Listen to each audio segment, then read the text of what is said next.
almost nothing fires me up more than when a mom starts talking to me about what's going on with her daughter and her daughter's cycles. And she tells me that she took her daughter to the doctor and the doctor said, well, let's just put her on the pill. That'll make things go away. And it's because I personally feel that the hormonal birth control pill is never a solution for any hormonal problems or physical problems a woman's body is going through. In fact, it's the opposite. What we're doing is we're saying to the symptoms that are telling us there's something wrong, we're quieting them, we're ignoring them, and then we're moving on instead of addressing and supporting the body when it's asking for help. If you're new here, I'm Rita Johnson. I'm the owner of Health and Hormones, and here you'll get things like period solutions, fatigue help, and gut healing. Let's dive in. Okay, so this truly does apply to any reproductive age, but I specifically want to talk about teenagers for a moment because the likelihood of teenagers having these really loud symptoms or really strong reactions to their hormonal shifts are more prevalent. And part of that is because their body is just learning how to experience those hormonal shifts. I heard this put really well by Dr. Sarah Hill, who does a bunch of research in female reproductive hormones. And she talked about how when we first start cycling, our body's getting used to operating under these surging hormonal conditions, right? So we have estrogen that goes up before ovulation, and the progesterone goes up after ovulation. And as these things are happening, you just imagine like a wave rushing over our whole body and telling our brain, we need to do this a little bit differently now, right? Before this time, our body was pretty stable. We weren't having these high levels of hormones rushing over us. And now things are starting to remodel. We need to figure out what this is, what's going on, how we can support our body through this.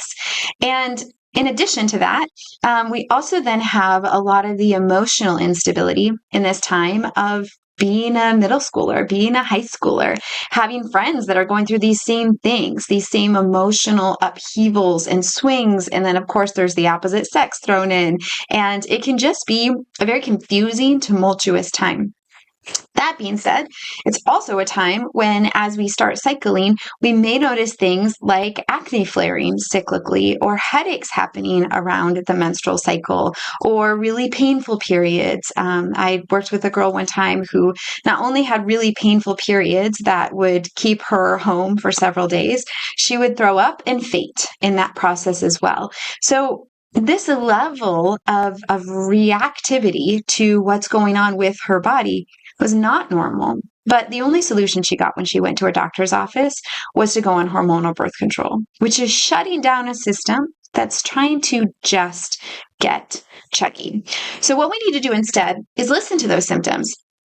So, for example, if somebody was coming to me and they were noticing a lot of emotional swings prior to their period, we would talk not only about what's going on hormonally at that time, but what can we do to support some of those heavy shifts that are happening.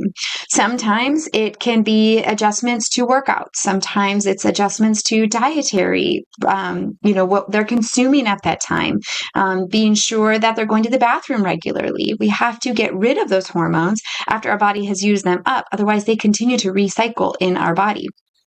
We need to do things like support good sleep habits at this time. Again, middle school, high school, if they just happen to have a test or a sporting event, and these are all coinciding at the same time, this could be a perfect storm for a young girl not to feel well. And then other things, of course, if we're talking about really debilitating, painful cramps, that could be a sign of endometriosis and something that really needs to be treated by an endometriosis specialist.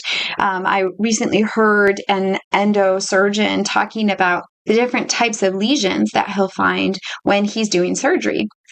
And with young girls, it's more common they have these endometriosis lesions that are very difficult to detect. And I do suspect that this is part of the reason why some people that excise endometriosis actually can't find them. They don't see them. And then when somebody else goes in who's been really trained with, for example, naprotechnology, they're able to find those and get rid of them, to excise them, which is a huge deal because they found that those less clearly marked. There's some that are like chocolate cysts versus these ones that are really faint.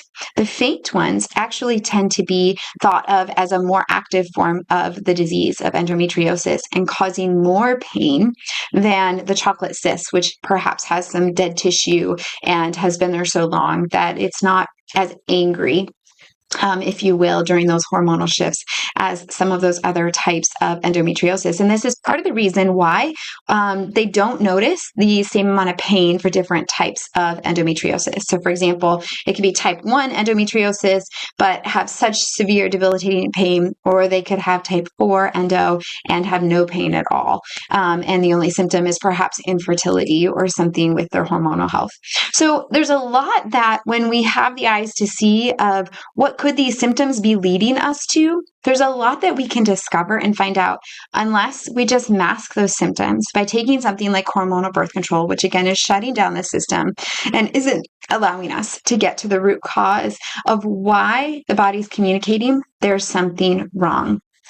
So with that, we just want to be able to listen. We want to be able to learn, and we obviously need an advocate in our corner that can help us through those conversations as well. We do not want to suppress their cycles. We want to help support them for long-term health and fertility. It's not just about protecting fertility right now. It's about protecting fertility in the future and health along with that. All right, ladies. So if you have a daughter with pain or, these strong PMS symptoms or things that are not normal, I think moms have a really good litmus test of this isn't something that you should be dealing with. Get answers. Do not ever settle for hormonal birth control. We really need to keep diving into what is her body telling us and how can we support it from here. If you feel lost and alone on this journey, I understand. Schedule a free discovery call with me, especially with these young girls. A lot of times we can get them moving forward in just a short discovery call. And anytime I can do that, I'm always happy to. So don't be afraid to reach out and let me know what's going on.